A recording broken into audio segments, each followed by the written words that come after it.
Good afternoon. Thank you for attending today's Planet Labs PBC first quarter of fiscal 2024 earnings call. My name is Hannah, and I will be your moderator for today's call. All lines will be muted during the presentation portion of the call, with an opportunity for questions and answers at the end. If you would like to ask a question, please press star 1. I would now like to pass the conference over to our host, Christian Uwalde, Vice President of Investor Relations. You may go ahead. Thanks, operator, and hello, everyone. Welcome to Planet's first quarter of 2024 earnings call. Before we begin today's call, we'd like to remind everyone that we may make forward-looking statements related to future events or our financial outlook. We also reference qualified pipeline, which represents potential sales leads that have not yet executed contracts. Any forward-looking statements are based on management's current outlook, plans, estimates, expectations, and projections. The inclusion of such forward-looking information should not be regarded as a representation by Planet that future plans, estimates, or expectations will be achieved. Such forward-looking statements are subject to various risks and uncertainties and assumptions as detailed in our SEC filings, which can be found at www.sec.gov. Our actual results or performance may differ materially from those indicated by such forward-looking statements, and we undertake no responsibility to update such forward-looking statements to reflect events or circumstances after the date on which the statement is made or to reflect the occurrence of unanticipated events. During the call, we will also discuss non-GAAP financial measures. We use these non-GAAP financial measures for financial and operational decision-making and as a means to evaluate period-to-period comparisons.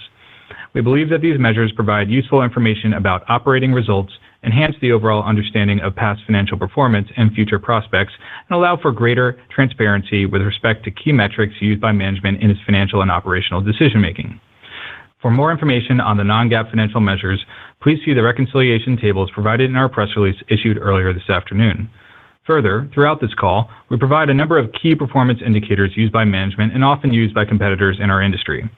These and other key performance indicators are discussed in more detail in our press release. Before we jump in, I'd like to encourage everyone to reference the slides we have posted on our Investor Relations website, which are intended to accompany our prepared remarks.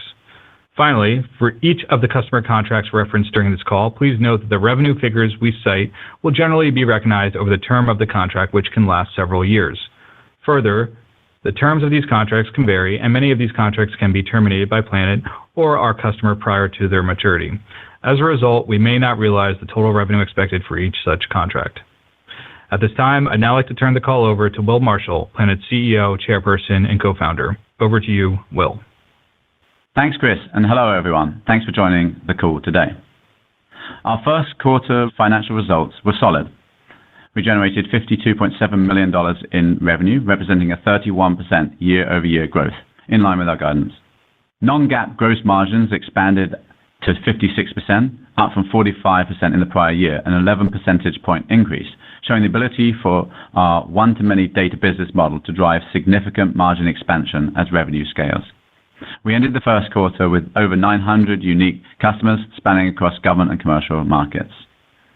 While our Q1 results were in line with our expectations, we faced some recent headwinds in April and May, which inform our guidance for the year, and I'll address this in a moment. Before that, I do want to underscore our sustained confidence in the market opportunity. In Q1, we saw the largest quarter for pipeline generation in the company's history. We saw rapid advancements in AI that are unlocking new possibilities with our data set.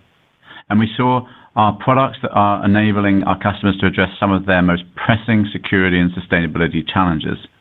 That is all to say, we continue to see strong demand for our solutions. Let me now address our update to guidance for this year. The primary driver is that sales bookings came in lighter than we expected. In recent weeks, we observed a combination of factors coming together, including extended sales cycles, as well as some of our larger deal opportunities closing with smaller values than anticipated. We believe these recent changes reflect hesitation from customers as they enter a year with heightened budget uncertainty, as well as government procurement cycles taking longer than we expected. Because of our data subscription business model, lighter bookings in the beginning of the year have a more significant impact on the full-year revenue forecast than bookings in later quarters. Furthermore, because we believe this customer behavior may continue, we are revising our guidance, presuming these trends go on for the remainder of the fiscal year. To maintain our path to profitability at this lower assumed revenue growth rate, we are adjusting our expense plan. We've significantly throttled back our headcount expansion plans, which generate savings in the current year, but more importantly, we estimate these changes will reduce our annual run rate expenses by more than $35 million going into next fiscal year. We believe this adjustment to our expense plan supports our standing objective to be adjusted EBITDA profitable no later than Q4 of next year. In scaling back our spend, we're prioritizing investments that support revenue for our core business and our path to profitability. We're focusing our resources on our highest ROI customers and opportunities, as well as looking at additional ways to optimize expenses. We are fortunate to have high gross margins and the operational levers in the business that enable us to do this. I'd like to emphasize that through this, we continue to believe we've sufficient capital on our balance sheet to capture the market opportunity, drive strong growth, and achieve cash flow break-even without needing to raise further capital. As I stated earlier, our conviction in the opportunity for our business over the long term remains strong. Let me expand on some of the recent deals and other signals that give us confidence. Firstly, on demand. As mentioned, we generated a record amount of qualified pipeline opportunities in Q1. It was more than double the quarterly average of the prior year. For some additional color, let me mention that we added 5 new 8-figure potential customer opportunities to the pipeline for FY24 during this first quarter.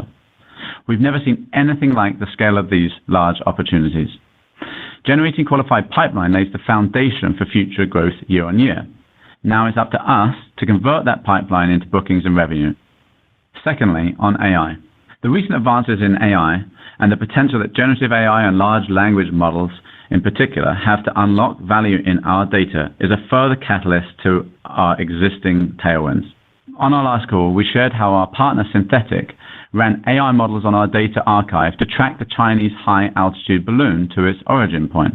Synthetic's analytics, when combined with the PlanetScope archive, function almost like a time machine for the Earth, allowing users to scalably search data back through time, going back 6 years.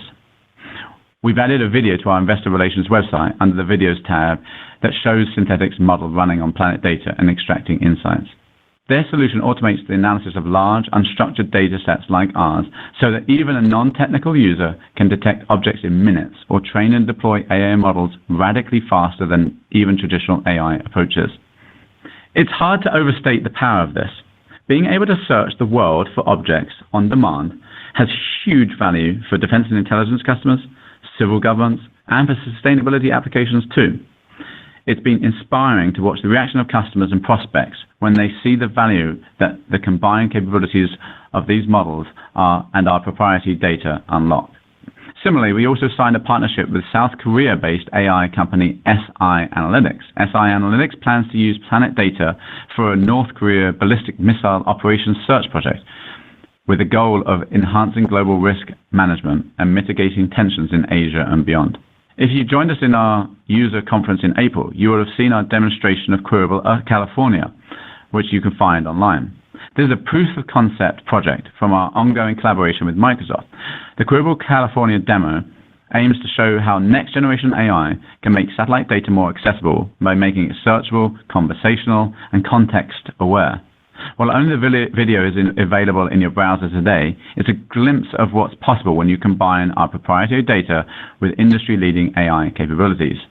It's another milestone in our journey towards building a Queryable Earth, a vision I outlined 5 years ago at TED 2018.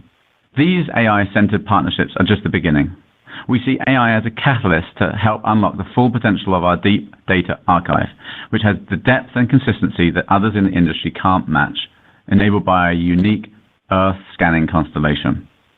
AI models themselves hold little or no value without data to run on, but Planet data and AI is an incredibly powerful combination. In short, Planet sits on a treasure trove of real-time and archive data that is an incredible asset for this AI revolution. Thirdly, I'd like to share some additional business highlights that represent the pressing issues that our solutions are helping customers address. In the last month, we closed 2 multi-year deals with international customers centered around defense and intelligence applications, one in the 8 figures through a partner and one in the 7 figures. Overall, in a world of heightened global tensions, the need for greater security and transparency is clear. Recent global events are driving elevated interest in our capabilities amongst the defense and intelligence community. Turning to commercial clients, we extended our strategic partnership with AXA Climate, which I previewed on our prior call. AXA is a leading provider of consultancy services helping clients adapt to climate change and biodiversity loss. The partnership aims to offer continued satellite data-driven insights for the development of parametric insurance products. In Q1, we also closed a 7-figure multi-year renewal and expansion with Syngenta, which will enable their use of PlanetScope to globally set the foundation for growth, new applications, and R&D in precision agriculture. Syngenta's existing work with Planet over the last several years has included using SkySat for monitoring corn and soy, as well as plot verification. Turning to climate and sustainability, we have a few partnerships to mention here. The United Arab Emirates is hosting this year's climate conference, COP28. With this context, we recently signed a partnership with the UAE Space Agency to build a regional satellite data-driven loss and damage atlas for climate change resilience. The initiative aims to provide our data to countries facing high degrees of climate risk so that they can better respond, make informed policy decisions, and enable financial programs for climate adaptation and mitigation. We are also seeing that sustainability regulation in various geographies is a significant catalyst for wide-scale adoption by civil government. Let me mention a few examples. Europe's Common Agriculture Policy, or CAP, drives the need for governments in Europe to monitor for compliance. Together with our partner NEO, we closed a new deal with the Dutch paying agency. We're delivering Planet Fusion as part of the area monitoring system provided to the Netherlands by NEO as part of their efforts in turn to increase automation of their monitoring. Relatedly, Planet won a multi-year 7-figure open tender award from the Welsh Government to support the design and implementation of the rural investment schemes and the sustainable farming scheme. Similar to CAP, coming down the pipe, we expect the newly adopted and far-reaching EU regulation on deforestation-free products to be a driver. It forces companies bringing any of 7 commodities into the EU to prove that they did not cause deforestation, all starting next year. In our view, satellite data is the scalable solution for monitoring to ensure compliance. Turning to South America, we recently signed a 7-figure multi-year contract with Bolivia's Institute for National Agrarian Reform, or INRA. It's our largest deal in a Spanish-speaking country. INRA is using PlanetScope and SkySat to map the country and monitor for good stewardship of public lands and title enforcement. They're also using our archive to gain insight into previous land use. Planet data has proven more cost-effective than the alternative of flying aeroplanes to capture imagery for INRA. Finally, on the sustainability thread, the Environmental Resources Management, or ERM, a global sustainability consultancy, also became a Planet partner. ERM brings deep subject matter expertise to clients across industries, contributing to more than 20,000 sustainability-related projects each year. The partnership is designed to expand their imagery use cases, applications, and reporting capabilities, helping enable decision makers to address their operational and sustainability goals. These recent wins are indicative of a diversity of customers we can serve and critical needs that our data address. Now to give a brief update on the M&A front. This last week, we launched Planetary Variables live on Planet Subscription API, enabled through the Vanderstat acquisition. These products have opened new opportunities for us in markets like insurance. We've also been pleased with our recent acquisition of Salo Sciences. The integration is going well, and they've been successfully executing to plan. At our Planet Explorer conference, we announced that we would add new planetary variables building on that team's work, and they have already delivered on multiple sales opportunities for Planet. Meanwhile, in Q1, we announced our intention to acquire the business of Synergize, and I'm pleased to say that it's still on track to close this quarter. We view the Synergize acquisition as a key part of our strategy to bring the power of Earth observation to the mainstream and to position us to support regulatory programs such as the EU's Common Agricultural Policy that I mentioned earlier. To summarize, we delivered solid Q1 results and had our strongest pipeline generation quarter in the company's history. Bookings came in lighter than we expected, with some sales taking longer than expected and others landing at smaller values than anticipated. We're responding by adjusting our spending plans, prioritizing our investments on customers and opportunities where we see the highest ROI, and as a result, we are maintaining our profitability objective for next year. Our conviction in the significant scale of the opportunity for our business remains strong. And with that, I'll turn over to Ashley. Thank you, Will, and thanks everyone for joining us today. As Will mentioned, our revenue for the first quarter of fiscal 24, ending April 30th, came in at $52.7 million, which represents 31% year-over-year growth. As of the end of Q1, recurring ACV, or annual contract value, was 93% of our book of business. Over 90% of our book of business consists of annual or multi-year contracts. Our average contract length continues to be approximately 2 years, weighted on an ACV basis. Net dollar retention rate, which we measure relative to the book of business at the beginning of each year, was 98%, and net dollar retention rate with win-backs was 99%. It's important to understand that at this point in the year, our net dollar retention rate is reflective of only 3 months. If you look at our prior 2 years of net dollar retention rate, as detailed in our quarterly earnings investor presentation, our net dollar retention rate starts each fiscal year at 100% and then builds through the course of the year towards our final full year result. The slight decrease in NDRR for Q1 relative to the beginning of the year is primarily due to delays in renewing certain government contracts. For the full year, we're targeting an approximate 120% net dollar retention rate, consistent with the targets that we have shared for the business in the past. Turning to gross margin, we expanded our non-GAAP gross margin to 56% for the first quarter of fiscal 24, compared to 45% in the prior year. This 11-point expansion of gross margins is driven by the growth of revenue, the efficiency of our agile aerospace approach, and our one-to-many data subscription business model. As a reminder, we include the depreciation and amortization of CapEx in our cost of goods sold, mirroring the practices of publicly traded SaaS businesses. Adjusted EBITDA loss was $19.1 million for the quarter. Capital expenditures, including capitalized software development, were $7.1 million for the quarter, or approximately 13% of revenue. This is lower than we anticipated due to the timing of receiving materials. Turning to the balance sheet, we ended the quarter with $376 million of cash equivalents, and short-term investments, which we continue to believe provides us with sufficient capital to invest behind our growth accelerating initiatives without needing to raise additional capital. We also continue to have no debt outstanding. At the end of Q1, our remaining performance obligations, or RPOs, were approximately $138 million, of which approximately 80% apply to the next 12 months and 99% to the next 2 years. As we've shared on prior calls, RPOs can fluctuate quarter to quarter as multi-year contracts come up for renewal. Also, please keep in mind that our reported RPOs exclude the value associated with the EOCL contract, as well as other contracts that include a termination for convenience clause, which is common in our federal contracts. While our Q1 results were solid, the lighter-than-expected bookings in the past couple months that Will mentioned earlier have led us to update our outlook for the full year. We are lowering our assumptions for new and expansion business in fiscal 24 and modeling longer sales cycles and smaller average deal sizes, consistent with what we've recently observed.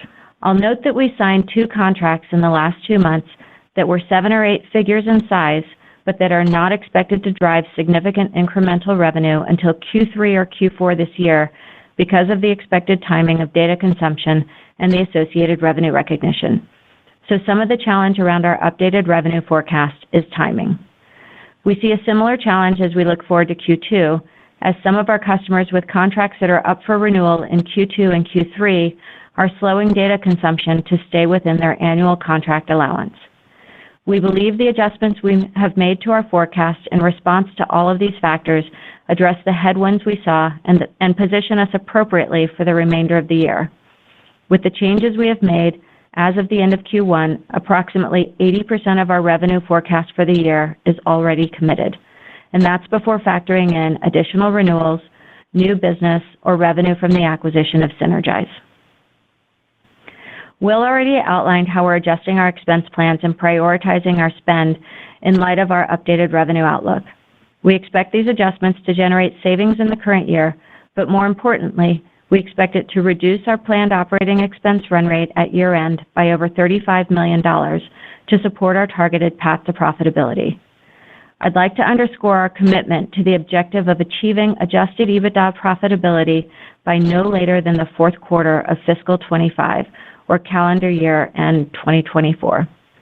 As we've said before, we have multiple levers to align our spend to growth rates, both on the CapEx and OpEx side of our business. We expect we can make these adjustments while continuing to maintain our competitive lead in the market. Turning to guidance, for the second quarter of fiscal 24, we expect revenue of $53 to $55 million, which represents growth of approximately 11% year-over-year at the midpoint. Please note that the year-over-year growth rate is adversely impacted by the revenue upside of approximately $5.5 million that we delivered in the second quarter of fiscal 2023, which was driven by elevated usage with a number of our consumption customers. The heightened usage rates last year create a challenging year-over-year comparison, especially as some customers have adjusted their usage rates down to stay within their annual budget envelope, as I mentioned previously. In addition, the year-over-year growth rate comparison is impacted by the conclusion of a large legacy contract in Q1, which we referenced on our last earnings call. We expect non-GAAP gross margin for Q2 of 48 to 49%.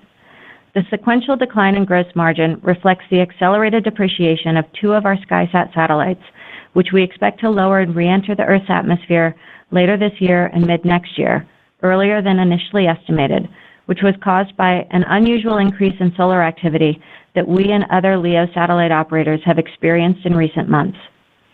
Our approach to Earth observation provides us with significant redundancy to our operations, such that we continue to have capacity to onboard new customers and are not concerned with our ability to serve existing customers with the SkySat fleet. Our adjusted EBITDA loss for the second quarter is expected to be between negative $20 and negative $17 million. We are planning for capital expenditures of approximately $10 to $14 million. For the full fiscal year ending January 31st, 2024, we expect revenue to be between $225 and $235 million, or growth of 18% to 23% year-over-year, which includes approximately $7 million of revenue we expect from the Synergize acquisition based on an assumed closure in mid-Q2. Our non-GAAP gross margin is expected to be between 52% and 54%, which is lower than prior guidance both because of the lower revenue guidance and the approximately $5 million of additional depreciation expense. Adjusted EBITDA loss is expected to be between negative $67 and negative $58 million. We expect CapEx to be approximately $45 to $55 million, or approximately 20 to 23% of revenue. As shared on our prior call, CapEx for this year is driven primarily by investments in our Pelican program, which is on schedule to be ready in advance of the end of life of our SkySat fleet. Overall, we're pleased with how the program has been progressing and look forward to our first tech demo currently scheduled for launch later this year. Finally, before we turn to Q&A, I'd like to highlight that we're proud to have published our inaugural ESG report.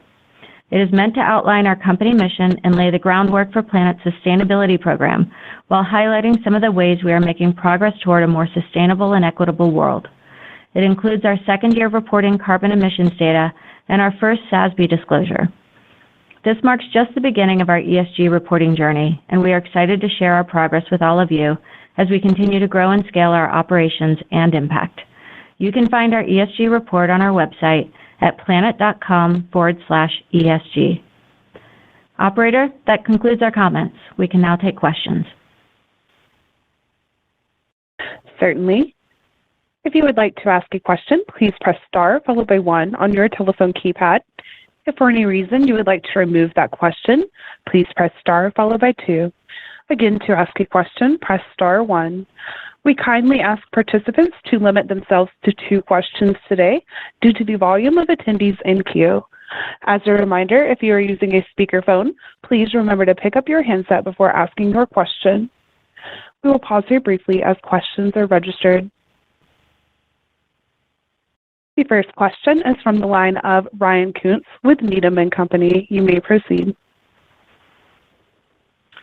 Thanks for the question. I'm trying to correlate kind of some of the change in mix in Q1 with the downtick and the outlook for the rest of the year. It looked like North America was a little soft and commercial was quite soft in your fiscal first quarter. Is it fair to kind of extrapolate that that's a source of weakness for the balance of the year? Well, I would say, I mean, a lot of it is timing, and some of it is the legacy contract. There clearly are some challenges in the economic environment for the commercial customers, but we're definitely seeing increased budget scrutiny and longer sales cycles on the government side as well. So it's not just that. Would you add anything, Ashley? No, I think that's right. If you're talking about year-over-year comparisons, it's important to remember we referenced the one larger contract that completed in Q1, and that was a North America contract. So that's certainly going to be one of the factors. Got it. Helpful. And on the change in gross margin outlook, I didn't quite catch everything you said there about the SkySat decline. Was there an accelerated depreciation or something that's impacting gross margin beyond just volume there on the outlook? Yeah, you got it exactly right. So there are 2 satellites where we're now estimating a shorter useful life. So the impact to COGS on this year is roughly $5 million, and that's a relatively recent development. So it just started at the very tail end of Q1, but most of the impact's hitting, Q2 through about Q1 next year. And if I may just add a little bit of context here, what's going on is that the sun has a really abnormal amount of activity, and what that does is it heats up the top of the atmosphere of the Earth, adding more drag. So basically all LEO satellite operators are facing this challenge, and this accelerated the end of life of these 2 satellites. That's really helpful. I'll pass the question queue. Thanks. Great. Thank you. Thank you, Mr. Kuntz. The next question is from Trevor Walsh with JMP. You may proceed. Great. Thanks for taking my questions. Appreciate it. Will, maybe just to ping off your comments on that from that last question, would that abnormal sun activity just potentially affect competitors a little bit more in earnest, since they might have a smaller fleet and so they have less to kind of be able to depend on kind of as a backfill, if you will, or do you not see that necessarily kind of affecting them in that way?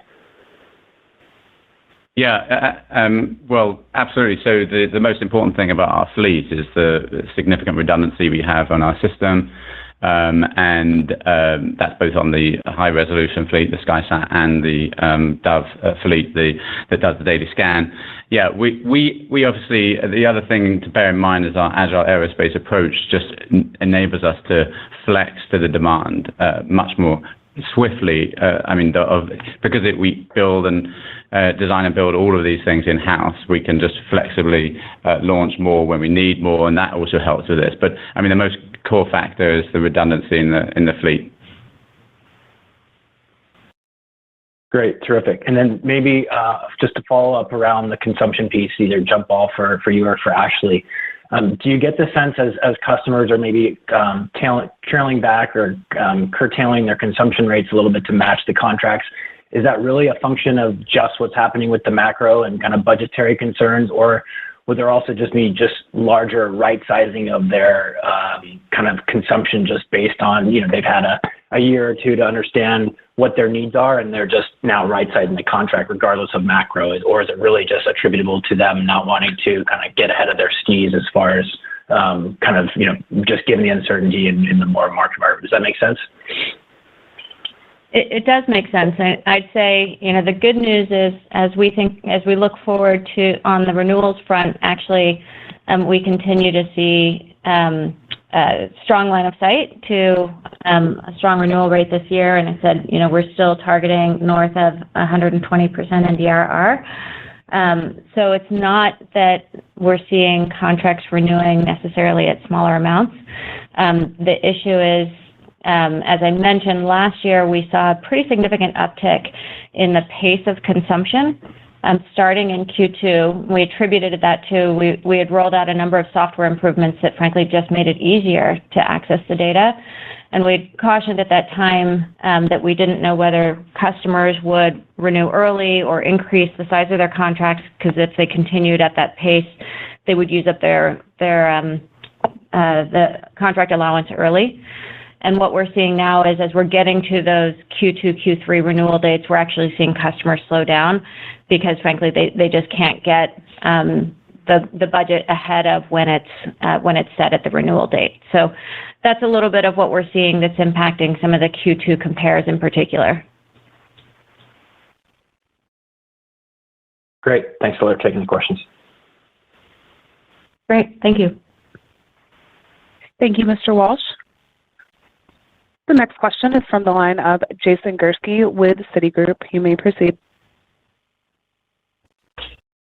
Hey, good afternoon, everybody. Can you just provide a little bit more color on what's going on with the government contracts? You suggested that things are not moving along as fast as you would like, either on new deals or renewals.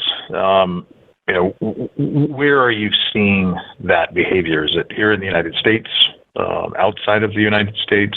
Just a little bit more color on what's going on with the government markets would be helpful. Yeah, happy to do that. Firstly, we have seen the softness on the commercial side before. This is a little bit new data points on the government piece, as is, by the way, the elongation on the commercial side. But on the government piece, I think that we've seen some of these procurement cycles taking longer than we had expected. These are complex government processes, And to your sort of where does it divide up, I would say, we've seen it both in small deals and larger deals, and I don't know of any particular geographic focus, so not aware of any distinction there. Does that answer your question? Yeah, I think so. So you're not seeing it concentrated either inside or outside the United States, it's everywhere. No, and just to shed a tiny bit more light on that, just to one of the 8-figure deals that we had mentioned in our remarks slipped, but now it's signed, and the revenue increase really ticks up, is expected to tick up later in the year, like Q3, and that was later than we had planned. So this is just it's timing basically. Yeah, and we saw this impacting a couple of deals. It's not specific to the U.S. Where the deal was kind of expected to land right at the end of the quarter, kind of slipped into early Q2. Got awarded the business, but that process of getting the ink on the paper is just taking a little longer.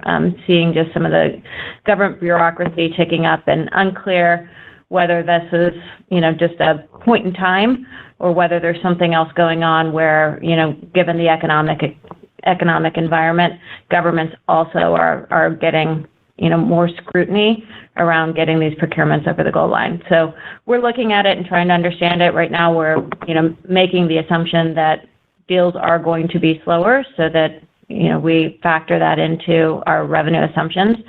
But it's kind of early days. You had the second question? Look, I know you've added a lot of. Yeah, I do. I know you've added a lot of headcount and CSM, headcount, so sales headcount, CSM headcount.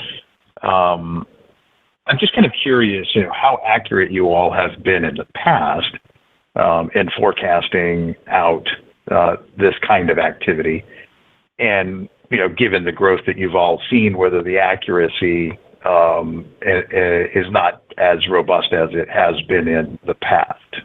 Just trying to get an understanding of whether this is truly a market thing, or if this is, a result of, potentially some growing pains as you all are onboarding a lot of new people, and you're all trying to figure out the right process to be able to get the visibility that you need to appropriately manage the business. I mean, I think that's a fair question. We had a lot of activity going on in Q1. We had our Explore conference, which was phenomenal. We had our sales kickoff. We had 2 really phenomenal international conferences at Munich Security and Davos. All of that led to, as Will referenced, really strong pipeline, one of, I think, our best ever as a company, and significantly above our historical averages. So all of that was pointing to a lot of great activity going on. And I think to your question is some of this now, you know, it was a lot for the team to be processing. We have a lot of new people that we were onboarding. And so is some of that factoring into the delays in, you know, getting the deals closed. I think in general, the important thing is, one, just great signals from the market, so having the pipeline. Two, we remain very confident in our team's ability to close it. But to your point, we want to make sure that we're factoring in whether it's a macroeconomic environment or, to your point, you know, new people in forecasting.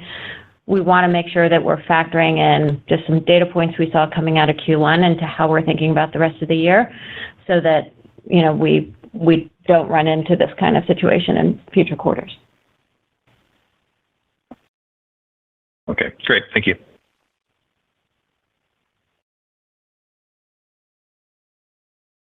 Thank you, Mr. Gursky. Our next question is from Mike Lattimore with Northland. You may proceed. Great, yeah, thanks very much. Just on the OpEx changes you're planning this year, can you just give a little more detail there? Is it across the board? And then I guess in the midst of that, what is the thought on just sales headcount growth this year? Well, maybe I can talk to the former and Ashley can talk a little bit to the latter. Overall, we're prioritizing to high ROI business areas, as we sort of mentioned in our remarks. On the go-to-market side, what that really means is that it's a bit of streamlining and focusing high ROI business areas in terms of geographies, vertical markets, higher ROI products, moving some of the long tail, smaller deals to our partners and to our platform, hence the Synergize acquisition. On the product side, I don't know if you saw our Planet Explore conference and what we announced there, but we really talked about we're focusing on the key products that we spoke about there, the planetary variables, Pelican, AI. And you know, on other areas, we made a number of bets on the smaller side, some of which have clear near-term ROI, others a bit further off, and we'll be focusing more on the former and less on the latter, given the situation here. Ashley, you want to take the second bet? Reps, I think. Great. Yes.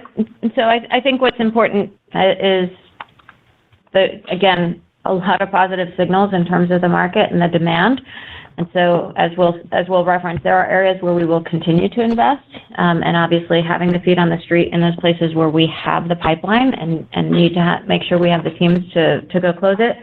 And similarly, behind those products where we're feeling a lot of pull for the market still and want to make sure that we're putting appropriate wood behind those arrows.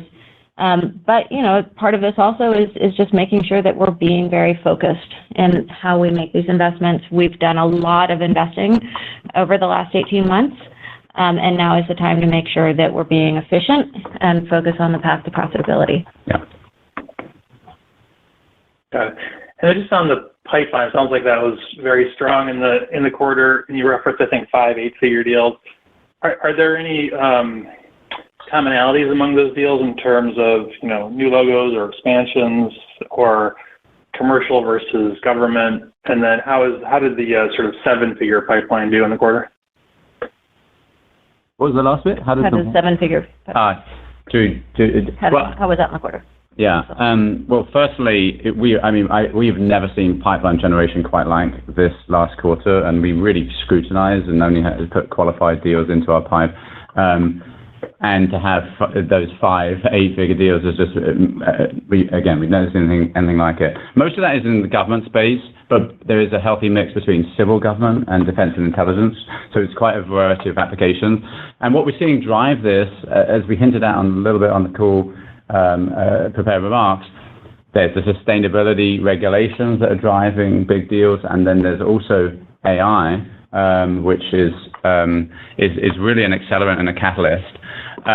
So, you know, we're seeing this pretty strong momentum of these 7- and 8-figure deals, and you heard some of the wins that I spoke about. So, yeah, but summary, off the charts, pipeline generation, which is why it's a little bit mixed signals when we're talking about the reducing the revenue growth rate. Got it. Okay. Thanks. Great. Thank you. Thank you, Mr. Lattimore. Our next question is from Jeff Van Rhee with Craig-Hallum. You may proceed. Great. Thanks for taking my questions. First, just walk me through the sales, I guess just the sales and usage environment and how it evolved, particularly when this weakness started to really manifest itself. Just a little more precision on when and what you saw. Yeah, I'd say, in general, we always expect back-end loading on a quarter for closing deals. We had the pipeline coming in. We had a lot of commit that we expected to convert. As we reached the final weeks of the quarter and things pushed into early Q2, it still felt like we were on track. As Will referenced, we had, a really nice 8-figure deal close in May. We had a couple other wins that came over the goal line right in the final weeks or early in May. So the signal remained relatively strong. But there were, as I mentioned, one where we got the award, still working to get the ink on the paper. Will referenced the 8-figure deal where, because of budget constraints on the part of the customer, they actually won't uptick their usage until much later in the year, which from our revenue recognition perspective, even though we've got this multi-year committed dollar amount, when we actually start to record that revenue is going to be later than what we anticipated. And so those were some of the, the factors that, caused us to have to rerun the numbers as we were closing out the quarter. And then as we just looked at some of the metric averages coming out of the quarter, historically we've talked about, sales cycles accelerating and average deal sizes improving and things of that nature. And this is really the first quarter where as we ran those numbers, we saw the trend going the opposite direction. And so, we could treat that as a blip, or we can make assumptions that that's a trend. We have a very strong commitment to getting this company to profitability. And to ensure that we do that, we have to, assume that these factors are going to continue so that we right-size our expenses for that circumstance. But generally speaking, there's still a lot of really positive signals that we're seeing from the market and a lot of great activity going on with our sales team. We know we have to close the business, but, we want to make sure that as we think about what's going to close when, we take more conservative assumptions so that we can size the expenses accordingly. Maybe the only thing I would just add to that is that keep in mind that this is just very recent data and really only data point of one in a sense. And we're creating new markets here, but we're paying close attention to it and understanding it more with time. But yeah, as Ashley was also saying, we've got the demand and the pipeline here. It's up to us to convert it. Mm-hmm. Okay, and then my last question, just to read it back to you, it sounds like you're saying you didn't see any differences really with respect to civil D&I commercial, whether it was new business booked in the quarter, usage, pipeline. It sounds like you're kind of calling those all out as being on prior trends and not varying in any meaningful ways. No, I think I said something different, or at least how I heard you read it back sounded different to me. So one, we saw, when we look back on the quarter, that average deal sizes were down, whereas historically we've seen them trend up. We saw sales cycles. Sorry, Ashley. No, I'm sorry. I definitely didn't phrase it well. I was just, I guess the question was, civil, D&I, and commercial, specifically the weakness, obviously you're taking everything down going forward. Are you taking down equally in terms of the outlook in each of those, civil, D&I, commercial, usage, and new business across the board? Maybe I didn't phrase it well. Oh, got it. Okay, good. I'd say generally across the board, and in particular, like I said, some of the larger contracts where they were on that accelerated pace of usage over the last few quarters, we've been engaging with those customers around the renewal. And there's a lot of that, for example, in government, where they just frankly don't have the budget lined up until the quarter of the renewal. And so those are some of the things that we're factoring in. And I don't think it's specific to any one sector. I think the surprise to us was, historically we've seen the government actually being strong in spite of the macro headwinds, whereas we saw a lot of caution already on the commercial side. And so this impact of budget cycles for governments is a relatively new phenomenon. Again, I don't anticipate any challenges with the renewals. It's just, because they've been on such a high usage rate, the timing of getting that renewal versus, getting that new revenue in is working against us. Yeah, and again, this is one data point, so it's not a trend yet. We need to wait and see and to really understand it. Still analyzing. Yeah. Okay. All right. Got it. Okay. Thank you. Great. Thanks. Thank you, Mr. Vanry. Our next question is from the line of Kristine Liwag with Morgan Stanley. You may proceed. Hey, good afternoon, guys. Maybe bridging the slower booking in the quarter that you mentioned and the smaller revenue conversion, can you bridge that versus a doubling of qualified pipeline?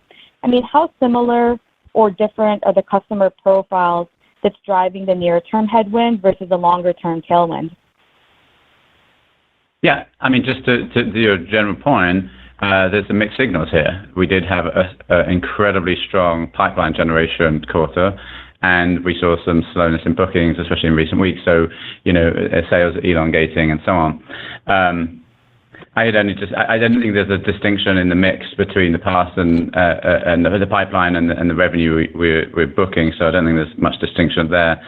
But again, Ashley mentioned this. We did spend a lot of our energies in Q1 on generating pipeline. It is true that we spent a lot on that, and obviously not satisfied with the bookings result, and it's our job to now spend the rest of the year converting that pipeline into revenue.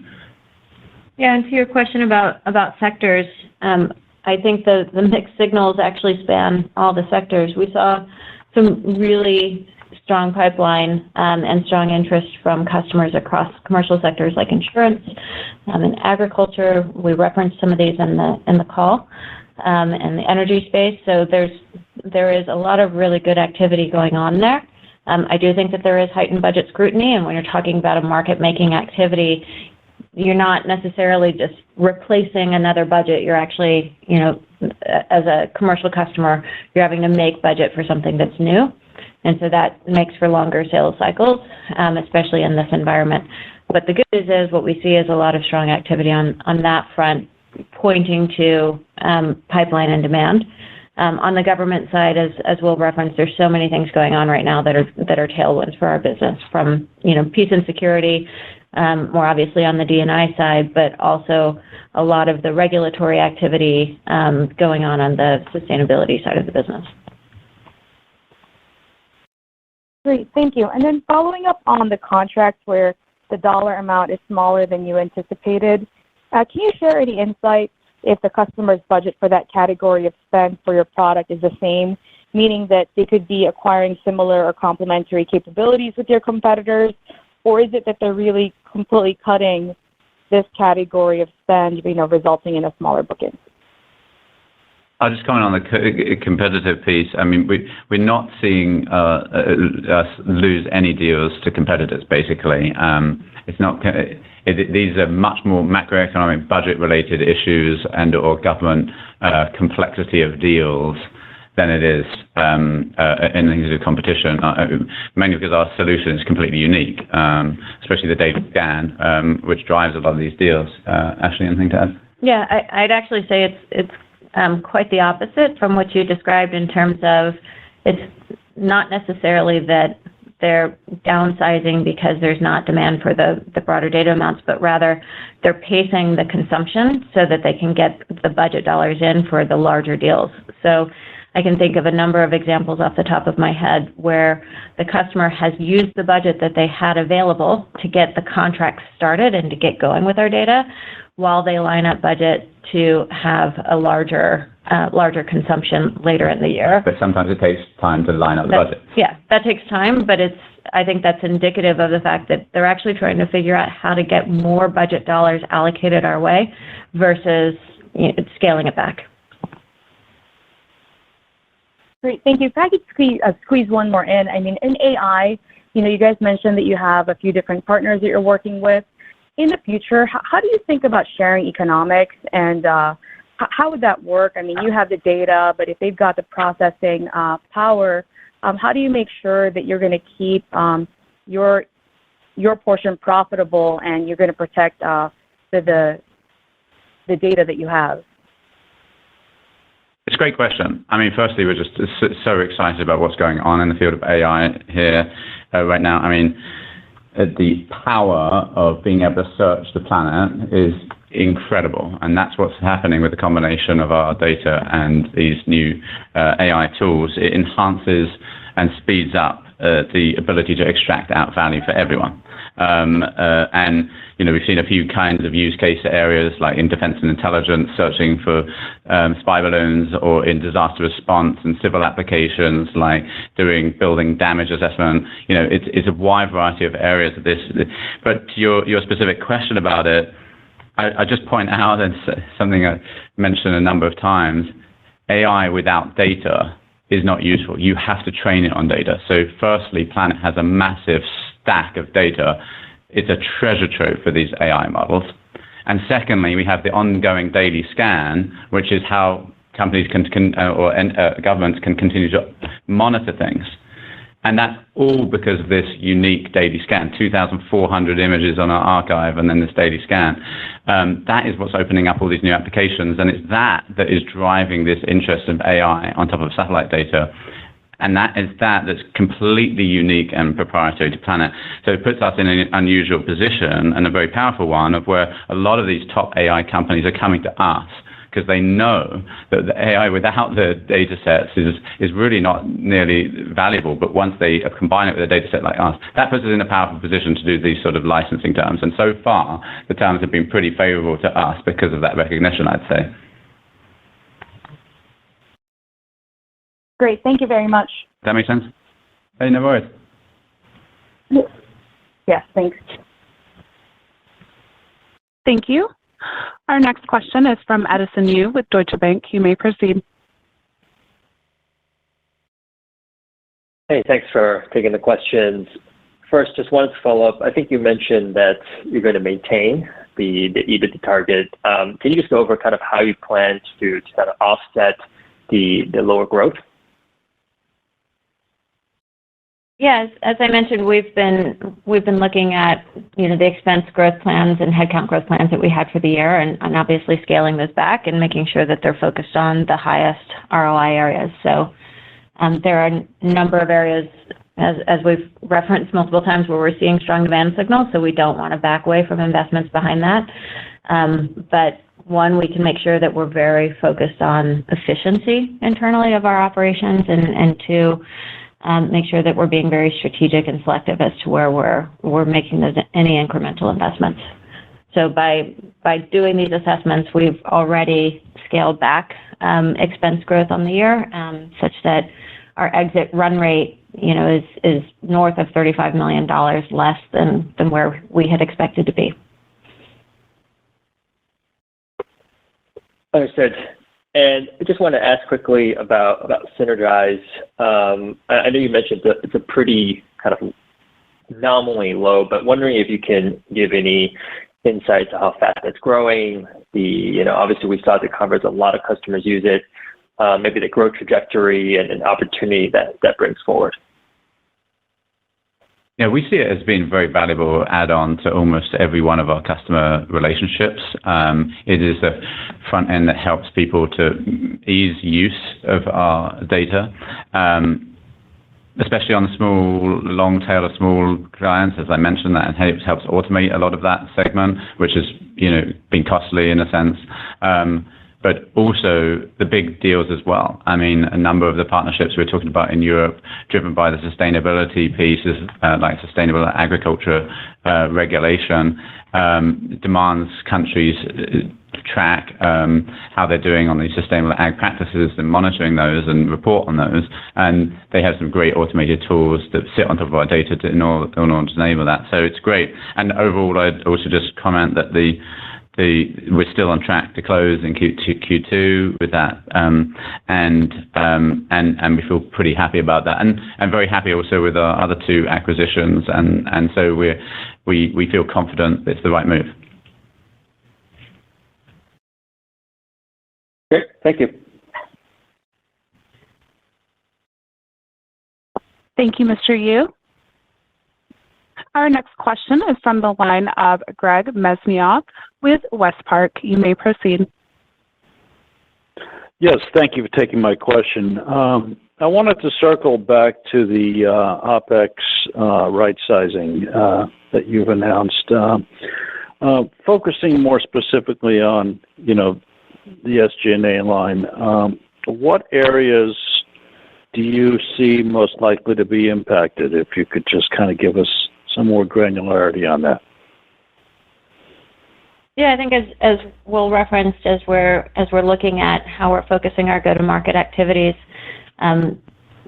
the larger customers have been an area of higher ROI for us, and smaller customers where we can deploy more automation and have a much lighter touch model is obviously much more cost-effective on multiple fronts. So really, as we're thinking about our support model and leveraging our partner base, that enables us to reduce the amount of people internally that we're putting against supporting the longer tail of customers and really relying on partners as well as automation in our platform to address that side of the business. So that's an example of how we're thinking about really focusing our go-to-market motion. Thank you for that. And my follow-up is relating to your revised gross margin guidance for the year. You mentioned the headwind of the $5 million in impact to cost of goods sold from the end of life of the 2 satellites. I was wondering if there's any offsets to that headwind from some tailwinds associated with presumably a more favorable product mix, that's more heavily focused on software relating to analytics and AI. Well, as you may remember, our data subscription model is such that our direct margins on our core products are already quite high, kind of in the mid-90s as it is. So our primary expenses relate to our hosting costs, which are, predictable, and then, the depreciation of the satellites. So there's, as we use so there's more, not. So what you're saying is this. I guess what you're saying is there's not much of a tailwind left there, given the high margin profile already you're seeing. I guess what I'd say is, from a gross margin perspective, revenue for us is a tailwind because the direct margins are so high. So, and as we increase our share of wallet with customers by selling more analytics, that is a tailwind because that revenue is also very high gross margin. Thank you.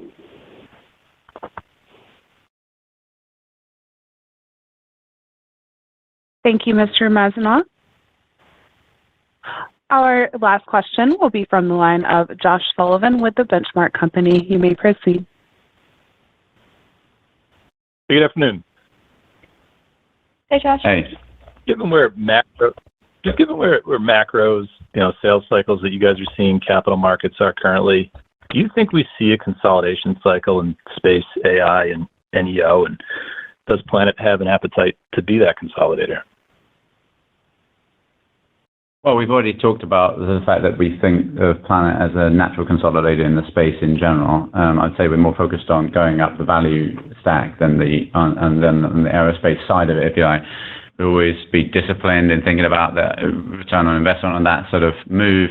But yeah, I mean, and data businesses in general, just stepping back and think about us, and we think of ourselves more as a data business than a satellite business, or and as a data business, they tend to be very powerful when they happen. They're more rare, but they have extremely high lock-in and high hard to displace when they come about. And so I think there is a natural situation for consolidation, and yeah, we think that we're good and in a position of strength to do that in time. Got it. And then just one question on the solar intensity impact of the two satellites. Yeah. Why wouldn't this have a broader impact on the consolidation? And maybe what's the probability we see additional satellites needing accelerated depreciation? And has that solar activity decreased at this point to reduce the risk? Well, no, it hasn't changed. It's still high and it's still elevated. Were you asking whether it affects other fleets? I didn't quite understand. Yeah, I'm just understanding, if the solar activity is still high, is there still a risk that we might see other satellites in the constellation impacted by this dynamic? Well, no, now we've taken it into account, the difference that this has now made, so we can forecast that, but it is an unusual situation, but remember that our fleet is highly redundant, and one of the reasons that we are able to survive these sort of situations is we have a lot of redundancy in our fleet, and then also we continue to make operational improvements in that. So we're not worried about being able to continue to provide to our customers, and so we feel good about the ability to continue through this. Okay, thank you for the time. Great. No worries. Thank you, Mr. Sullivan. That is all the time we have for the question and answer session, so I will now turn the call back over to Will Marshall, co-founder and CEO, for any further remarks. Well, just to summarize, we've said that we delivered pretty solid Q1 results and had our strongest pipeline generation quarter in the company's history. Bookings did come in a bit lighter than we expected in recent weeks, and so we're responding by changing our spending plans and prioritizing around our investments around key customers and high ROI activities, and as a result, maintain our profitability guideline. And overall, I'd say our conviction remains high, and the scale of the opportunity is high, backed by the tailwinds that we've seen in sustainability, digital transformation, peace and security, and now as a further catalyst to AI. Thanks all for joining the call.